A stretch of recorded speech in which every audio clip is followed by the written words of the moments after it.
Dice la palabra del Señor: me sedujiste, oh Jehová, y fui seducido. Más fuerte fuiste que yo y me venciste. Cada día he sido escarnecido, cada cual se burla de mí. Porque cuantas veces hablo, doy voces, grito, violencia y destrucción, porque la palabra de Jehová me ha sido para afrenta y escarnio cada día. Y dije: no me acordaré más de él, ni hablaré más en su nombre. No obstante, había en mi corazón como un fuego ardiente metido en mis huesos. Traté de sufrirlo y no pude, porque oí la murmuración de muchos, temor de todas partes. Denunciémosle. Todos mis amigos miraban si claudicaría. Quizás se engañará, decían, y prevaleceremos contra él y tomaremos de él nuestra venganza. Mas Jehová está conmigo como poderoso gigante.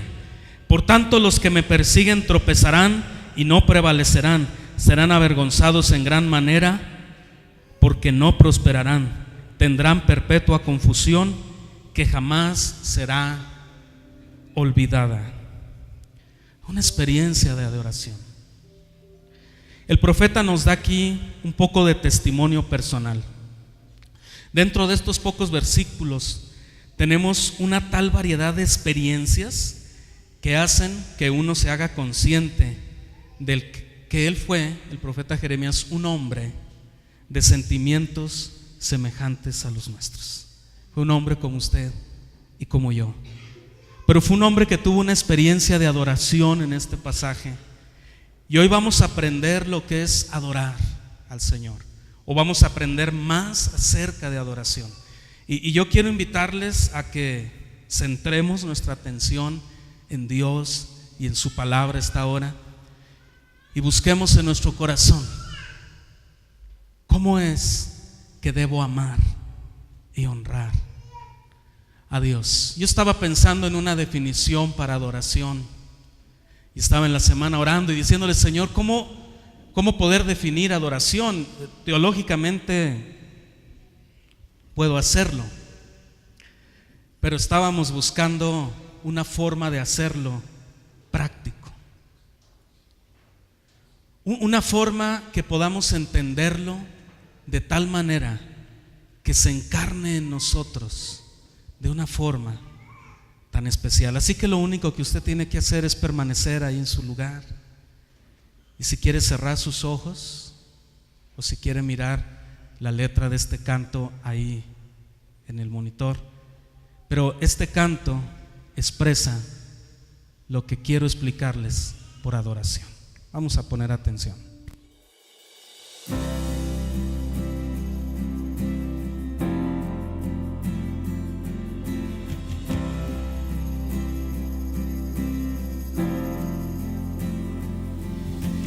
Muestra tu gloria, queremos verte, contemplar tu belleza y estar en tu santidad. Muestra tu gloria aquí. Oh, oh. Tú eres todo lo que necesito, vivir en tu presencia por toda la eternidad. Muestra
quiero mencionar 7 cosas en relación a este pasaje que son de vital importancia para el tema del día de hoy, para que nosotros podamos comprender más esa experiencia de adoración y cómo llevar esa adoración en medio de los problemas y cómo llevar esa adoración en medio de las dificultades y en cualquier circunstancia de la vida, en el día a día, en nuestro hogar, en casa, aún en los sufrimientos, en los dolores más profundos.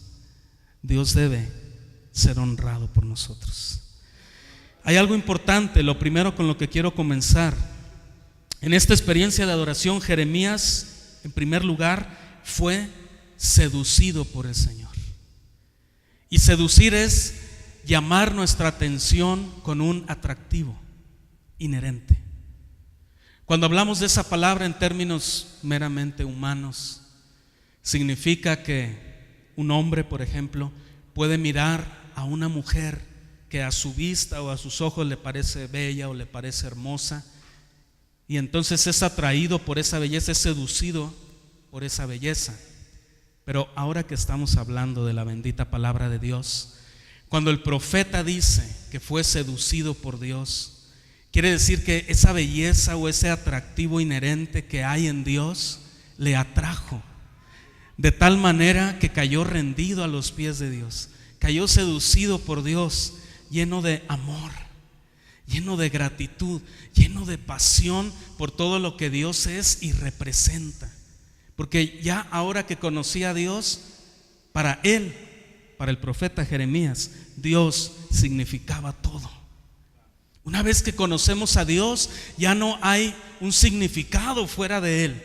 Ya no hay otra cosa que pueda llenar nuestra vida, nuestro ser o nuestro interior. Ya Dios viene a ser todo de nosotros, en nosotros y para nosotros. Debemos cerciorarnos que nuestro corazón esté tan lleno de amor y de pasión por Dios que no haya otro amor. Dios nos cela. Esta semana compartí uno de los devocionales de uno de los días. Hablaba que nuestro Dios es un Dios celoso. Él desea que nosotros le amemos a Él. No son esos celos destructivos entre los hombres, esos celos egoístas, pero es ese celo que viene de parte de Dios, porque Él nos creó, Él nos hizo, somos suyos, hemos entregado nuestra vida a Él voluntariamente, ahora Él nos ha comprado, le pertenecemos. Él es nuestro dueño y Él nos cela, Él nos desea para Él exclusivos. Nuestro amor debe ser exclusivo para Dios. Revise su corazón, yo le invito, hermano, analice profundamente su corazón. ¿Es Dios su única pasión? ¿Es Dios su única emoción suprema? Cuando una mujer aprende a amar a Dios por sobre todas las cosas, cuando una mujer ama más a Dios que a su esposo, que a su pareja, que a su novio, cuando ama más a Dios, podrá tener un hombre que le ame más conforme a la voluntad de Dios. Pero hay una implicación. Si ese hombre no ama a Dios con la misma intensidad que esa mujer ama a Dios, si un hombre ni siquiera puede amar a Dios como el todo, ¿podrá amarle a usted? Y es donde a veces la lógica de nuestros jóvenes en la iglesia, las jovencitas, les cuesta trabajo entender ese principio. Y se enamoran primero del hombre, de la apariencia de la persona. Pero para que una joven pueda tener éxito en Dios, en su relación, debe primero estar segura que ese joven o esa persona ama más a Dios que a ella. Y cuando ese joven y esa joven amen más a Dios, entonces podrán vivir conforme al propósito de Dios. Y esto aplica para cualquier cosa.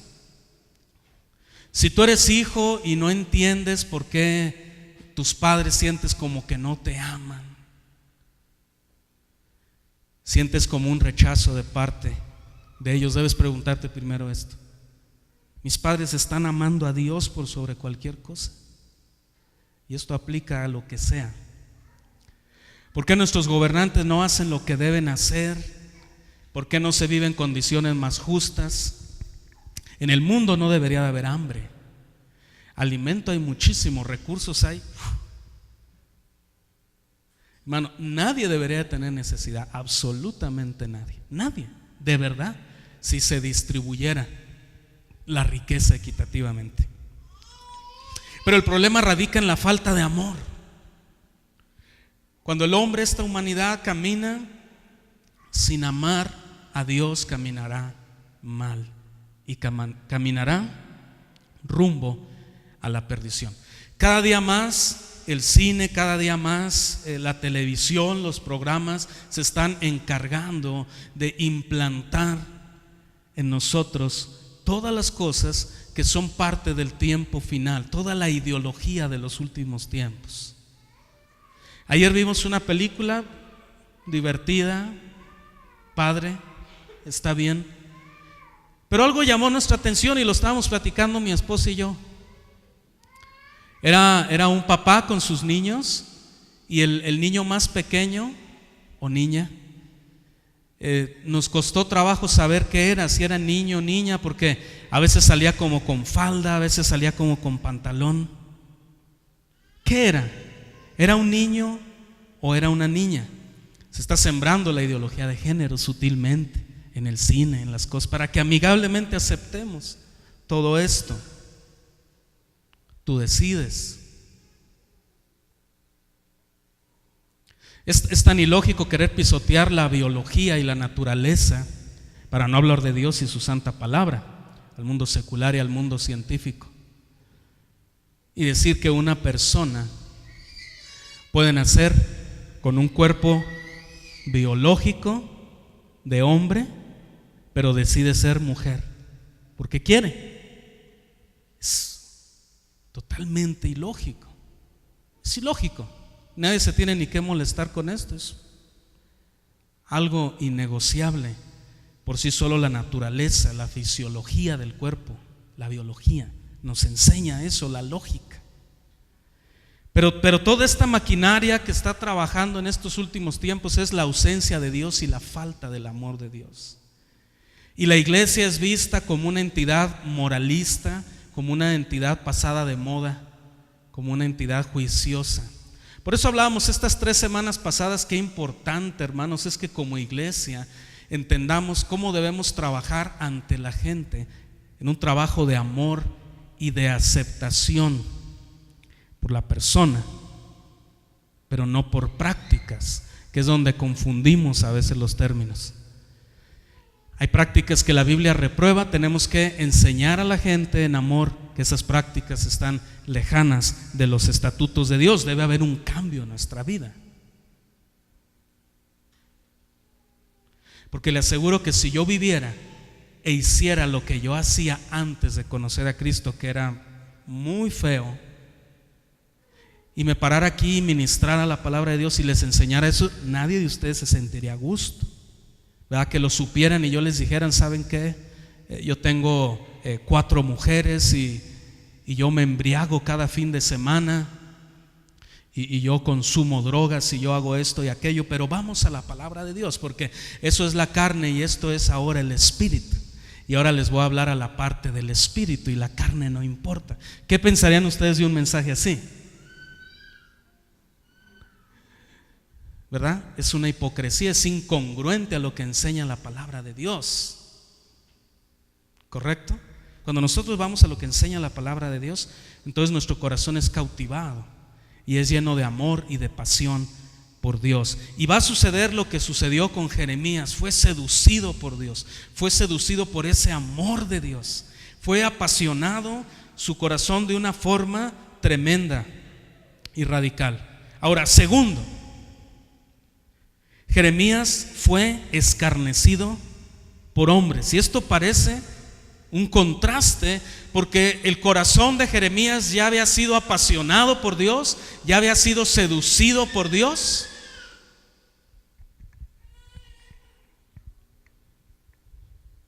Y entonces ahora, ¿por qué iba a ser atacado por los hombres? Escarnecido por el ser humano. ¿Por qué? Porque el hecho de que amemos a Dios por sobre todas las cosas, no nos garantiza ni nos promete nunca en ninguna parte de la Biblia que no seremos rechazados por los hombres. Al contrario, hay una cosa que sí nos asegura la palabra de Dios, que seremos rechazados de todos por el Evangelio. Fíjese cómo dice la parte final del verso 7. Eso llamó mucho mi atención, porque está hablando primero Jeremías, de esa pasión, de eso, cómo su corazón ardía por Dios, cómo fue seducido por Dios, y cómo en el mismo verso, claro que cuando él escribió esto no estaba en versículo, ¿verdad? Tenía que entender esto, pero a mí llamó mi atención, entendiendo ya este arreglo por versículos, que no termina aún el verso 7, y dice Jeremías: cada día he sido escarnecido, cada cual se burla de mí. Y el verso 8 dice: porque cuantas veces hablo, doy voces, grito, violencia y destrucción. O sea, estaba pasando una situación difícil, estaba siendo escarnecido por los hombres. ¿Qué significa? Era motivo de escarnio, de burla, de crítica, de vituperio. Vamos a ver qué dice 1 Corintios 4:9.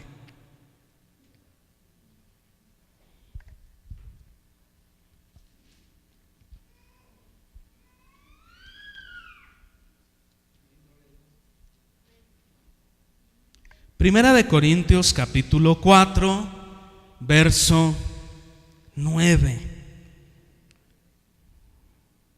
¿Ya lo tienen por ahí?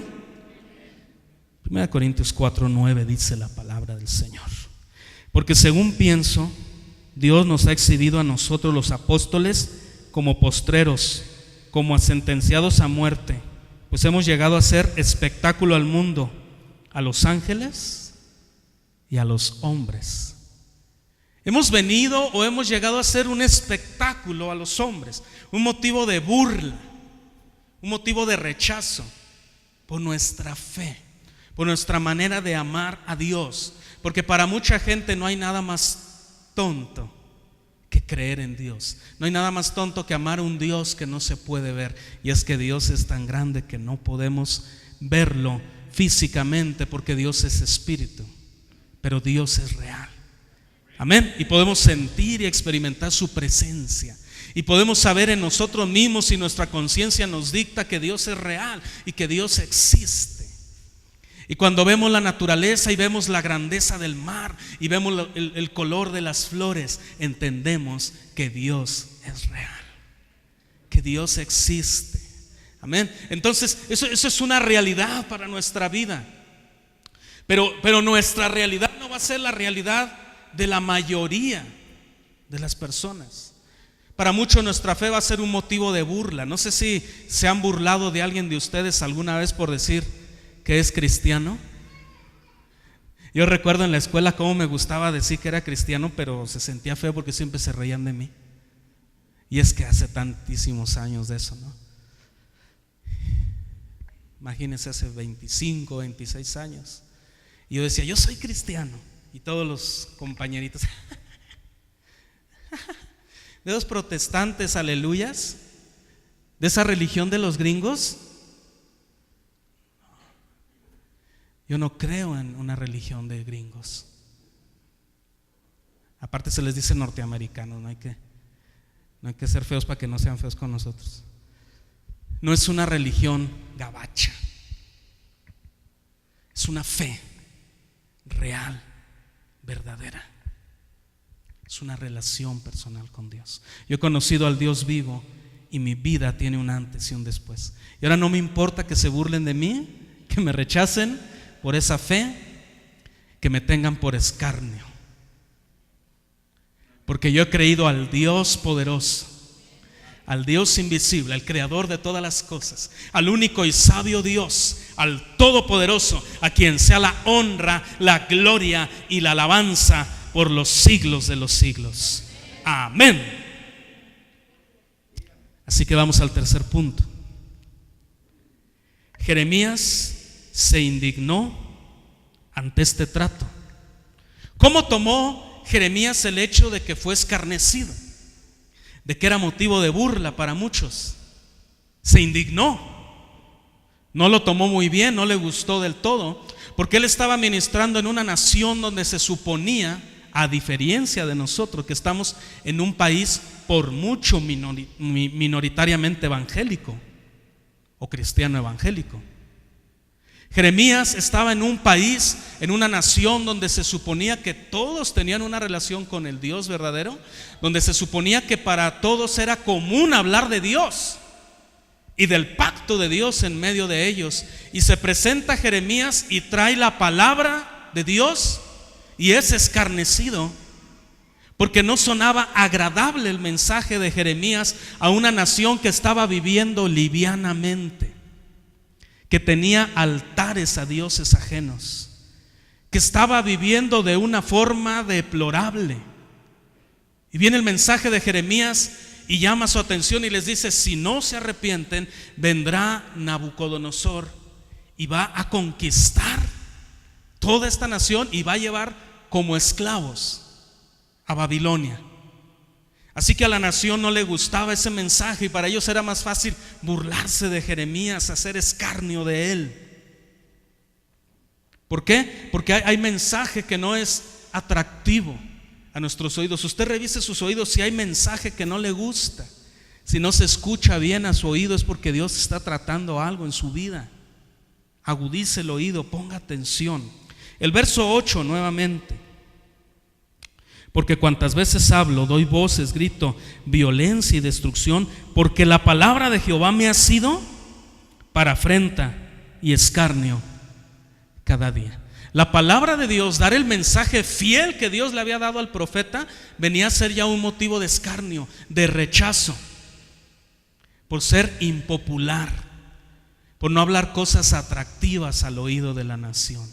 Y ellos tenían muchos otros profetas pagados que estaban en nómina del rey, que iban y le daban un mensaje al rey y a la nación que querían escuchar. Israel va a seguir ganando, los ejércitos van a seguir ganando, vamos a seguir conquistando reinos, pero Dios ya tenía un plan diferente. Y a veces nos levantamos por la mañana con una arrogancia, con una indiferencia, con un olvido de Dios, y ni siquiera decimos: primeramente Dios, si lo permite, haré, viviré y me moveré. Y pensamos: hoy conquistaré y hoy haré grandes cosas y hoy seré exitoso.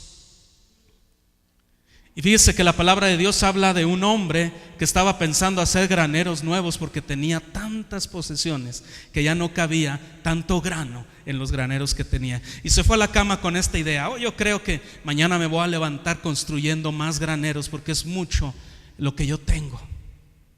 Y dice el Señor: insensato, no sabes que esta noche van a venir a pedir tu alma.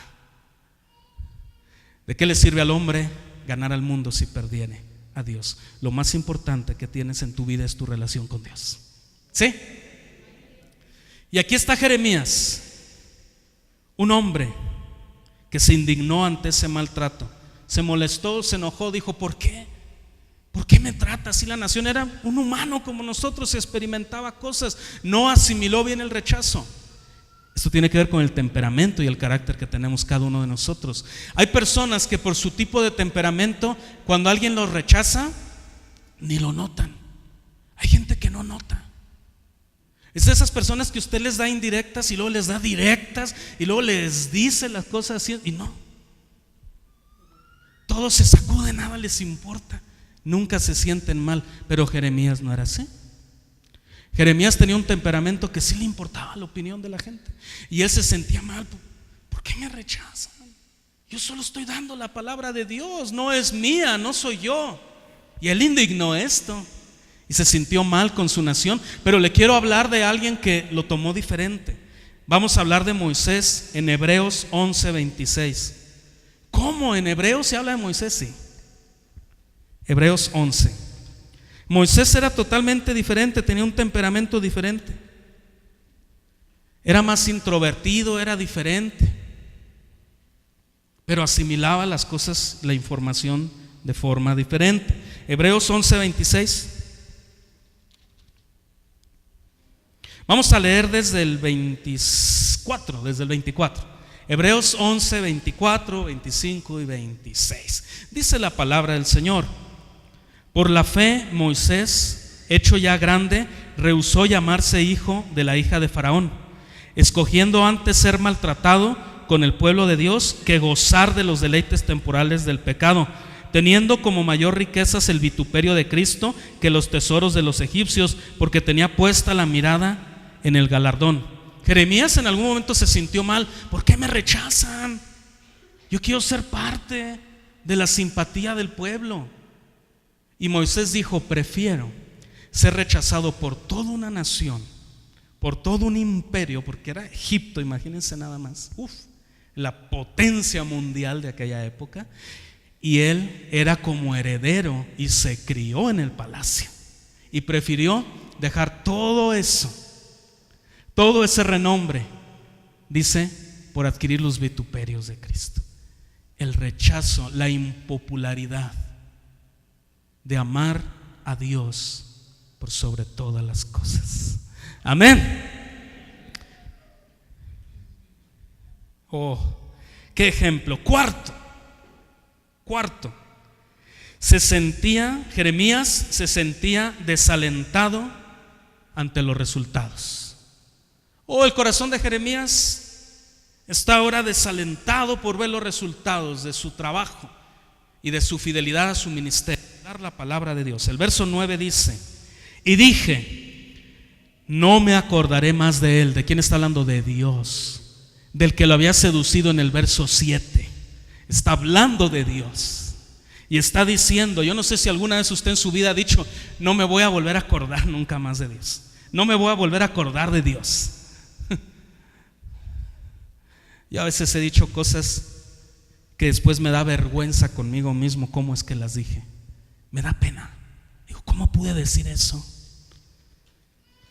¿Cómo pude osar o tratar de reclamarle a Dios algo? Ponerme a dialogar con Dios. A mí me encanta en el libro de Job. Le dice el Señor a Job y a sus amigos. Tenía 4 amigos que eran cosas serias estos muchachos. Y viene Dios y les dice: ¿dónde estaban ustedes cuando yo hice el mundo?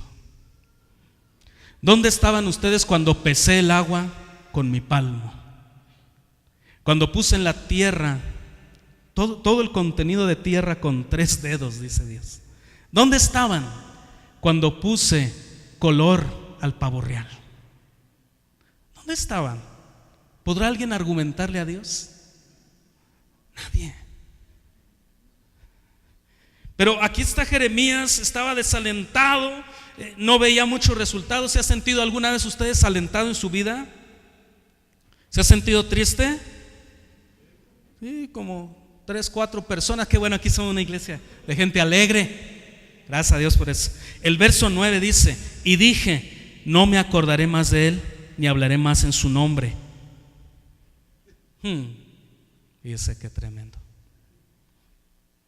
Pero hay algo importante a lo que ahora me quiero referir. Es el punto número 5. Jeremías fue inspirado por la palabra de Dios, aún en medio de su depresión, aún en medio de su tristeza, aún en medio de su condición, aún sintiéndose en soledad, aún sintiéndose desesperado, aún en la noche de su amargura, aún en el momento de mayor necesidad y soledad, encontró consuelo en la palabra de Dios. Por eso yo les recomiendo, hermanos, en cualquier necesidad, ¿se siente usted triste? ¿Se siente deprimido? ¿Extraña a alguien? Extraña a Dios. Busque a Dios. Busque en su palabra. Encuentre consuelo en la palabra de Dios. Enamórese de la palabra de Dios. Aliméntese de la palabra de Dios. Es lo único que nos aleja de las circunstancias transitorias de la vida. Es lo único que nos saca de una condición de desesperanza y de depresión. Cuando vamos a la palabra de Dios y encontramos en ella la respuesta a cada necesidad. Y viene la parte B del verso 9. Y comienza así diciendo Jeremías: no obstante, pero ya nos describió antes cómo se sentía. No obstante, ¿qué? Lo que dijo anteriormente. Y dije, no me acordaré más de él, ni hablaré más en su nombre. No quiero saber nada de Dios. Ya no voy a ir a la iglesia. Voy a dejar de congregarme. Ya no voy a buscar del Señor. No obstante, dice, había en mi corazón como un fuego ardiente metido en mis huesos. Traté de sufrirlo y no pude. ¿Qué quiere decir que trató de sufrirlo? Vino la palabra y él trató de decir: no importa, Dios, no me vas a convencer con la palabra. Lo sufro, pero no pudo sufrirlo. Fue mayor el mensaje de la palabra, fue más grande la palabra del Señor. Así que la palabra de Dios inspiró a Jeremías, a ese hombre común como usted y yo, a ese hombre de emociones, de sentimientos, que se puede levantar un día en la mañana y decir: la vida no vale nada. Y aunque usted no viva en Guanajuato, ¿verdad? Aunque viva en Calera, la vida no vale nada. No tiene sentido tanto afán. ¿Para qué? Aunque usted diga eso, pero viene la palabra del Señor, inspira nuestra vida. Hechos 4:20.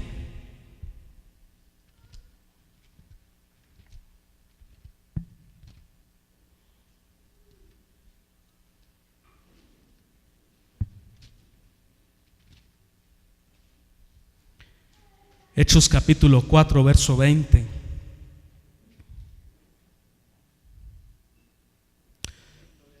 ¿Por qué no pudo sufrirlo Jeremías? Porque no era posible. Porque ya había sido seducido por Dios. Ya su corazón había tenido una experiencia de adoración.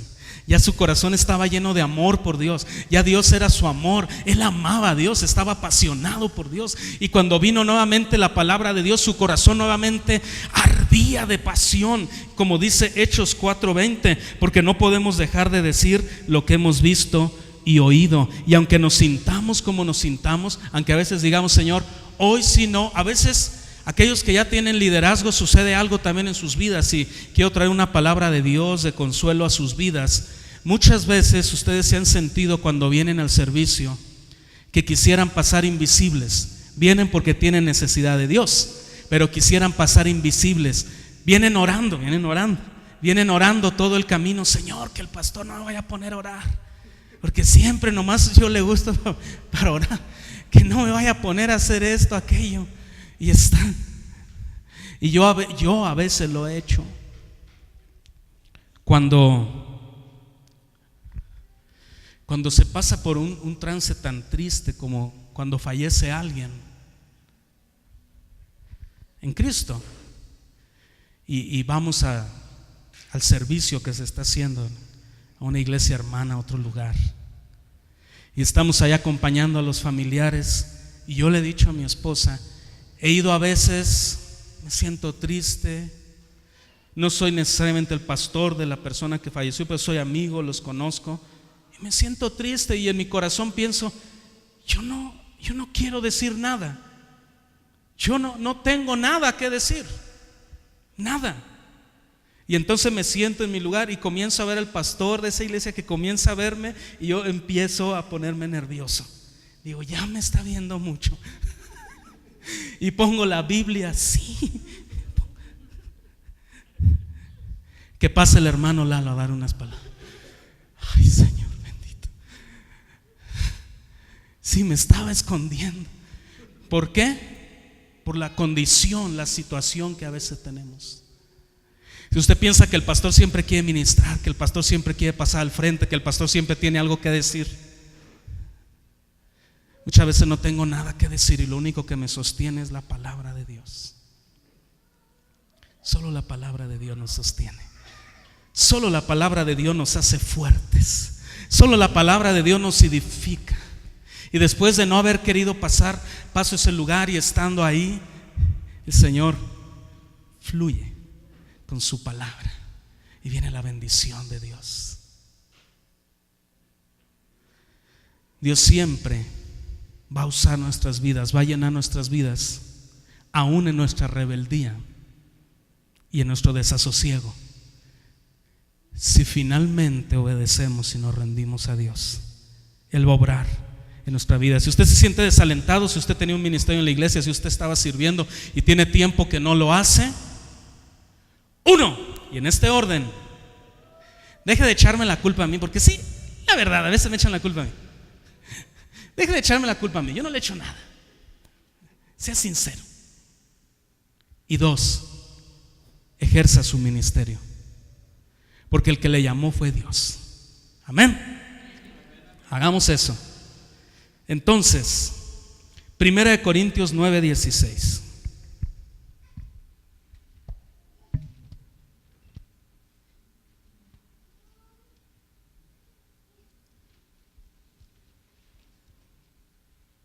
Primera de Corintios capítulo 9, verso 16. Hablando Pablo, que pasaba por unas penurias tremendas. Pues si anuncio el evangelio, no tengo por qué gloriarme, porque me es impuesta necesidad, y ay de mí si no anunciare el evangelio. Ay de mí si no anunciare el evangelio.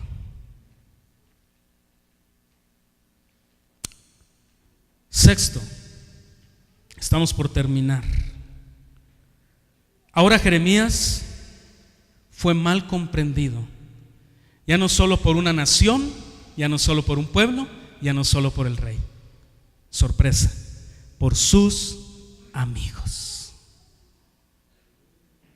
¿Cuántos son muy amigueros? ¿Hay gente muy amiguera? La gente que es muy amiguera sufre mucho, porque amigo es Jesús. No encontrarás ningún otro. En Él sí puedes confiar. Él es fiel y Él será fiel. No digo que deseche las amistades, no digo que se haga un ermitaño, un gruñón. No, relaciones, se hable con la gente, pero no espere de la gente un resultado, porque la gente es débil como usted y yo somos débiles. Ponga su confianza en Dios, porque Jeremías tenía amigos. Yo imagino a Jeremías en la escuela, en la sinagoga de chiquito. Llegaba Jeremías con sus rollos para estudiar en la sinagoga, y tenía ahí compañeritos, Judá, tenía otros amiguitos por ahí con los que se ponían a jugar a la matatena. ¿Sí existe ese juego? Sí, ¿verdad? Se ponían a jugar juntos ahí, ¿verdad? Qué cuadro, ¿no? Y eran sus grandes amigos, como dicen ahorita las jovencitas. Tan feo eso, pero bueno. Que befa, yo un año para entender eso. ¿Qué es eso de befa? Y hasta que me metí en el buscador, befa. Ah, que viene del inglés best friend, que forever, y que, órale. Esa es su befa, su mejor amiga, ¿verdad? Aunque usted tenga una befa. Y aunque hayan hecho eso, ¿cómo hace uno cosas en la primaria y toda en la secundaria un poquillo, ¿verdad? Cosas que ahorita, imagínense, horrorizarían a las leyes sanitarias, ¿verdad? Y médicas. Eso de que se cortan, ¿verdad? Y que vamos a ser amigas por siempre y se mezclan las, imagínense, ¿no? No. Vamos a ser amigas por siempre. Mira, yo me voy a tatuar tu inicial.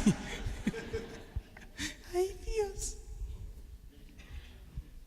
Pues Jeremías tenía sus amigotes, amigos entrañables, que iban juntos a la matiné de ahí del cine de Jerusalén, y todos hacían cosas juntos. Eran buenos amigos. Pero un día Dios llama a Jeremías, y las cosas comienzan a cambiar. Como que Jeremías comenzó a hacerse sombrío, ya no los acompañaba a todo, se empezó a hacer como un poco distante, reflexivo, y comenzó a decir cosas que incomodaban a los amigos. Y los amigos dijeron: ¿sabes qué? Hasta aquí. Los amigos se cansaron, y fue mal comprendido Jeremías por sus amigos. El verso 10 dice: porque oí la murmuración de muchos, temor de todas partes. Denunciemos, le decían los amigos. Hey, vamos a denunciar a este, pues ¿qué trae? Está hablando en contra del rey. Pero no eran befos, no eran los mejores amigos del mundo. Todos mis amigos miraban si claudicaría. Quizás se engañará, decían, y prevaleceremos contra él y tomaremos de él nuestra venganza.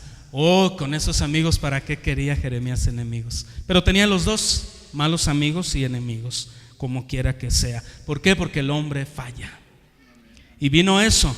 Pero séptimo y último, Jeremías fue alentado por el Señor. ¿Se podía sentir más triste? Tal vez sí. Iba a seguir habiendo problemas. Los hubo. Si sigue leyendo el libro, las cosas seguían difíciles. Pero vino algo tremendo en el verso 8. Yo le quiero invitar a que se enfoque en ese verso 8. Si usted está algo desalentado en este momento, si se siente así como que necesita algo de parte de Dios, aquí hay algo grande de parte de Dios. Dice el verso 11: mas Jehová está conmigo como poderoso gigante. Por tanto, los que me persiguen tropezarán y no prevalecerán. Serán avergonzados en gran manera, porque no prosperarán. Tendrán perpetua confusión que jamás será olvidada. Usted puede decir hoy y alentarse con esto. Puede decirlo, pero con fe. Mas el Señor está conmigo como poderoso gigante. Aleluya. El Señor está conmigo como poderoso gigante. Romanos 8:31.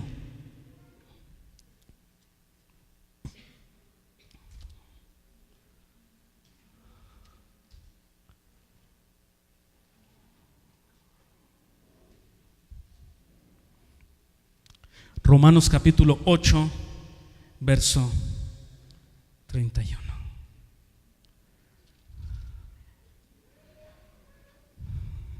¿Qué pues diremos a esto? Si Dios es por nosotros, ¿quién contra nosotros? ¿Quién contra nosotros? Nadie. Aleluya. ¿Quién contra nosotros? Si Dios está con y por y en nosotros. Concluimos pues que el adorador común de carne y hueso, como usted y yo, como Jeremías, que fue un adorador, era un hombre común. Usted y yo somos una persona común, con emociones, pero el verdadero adorador es un hombre con sentimientos y emociones comunes, pero con un corazón apasionado por Dios, un corazón agradecido que no puede parar de amar.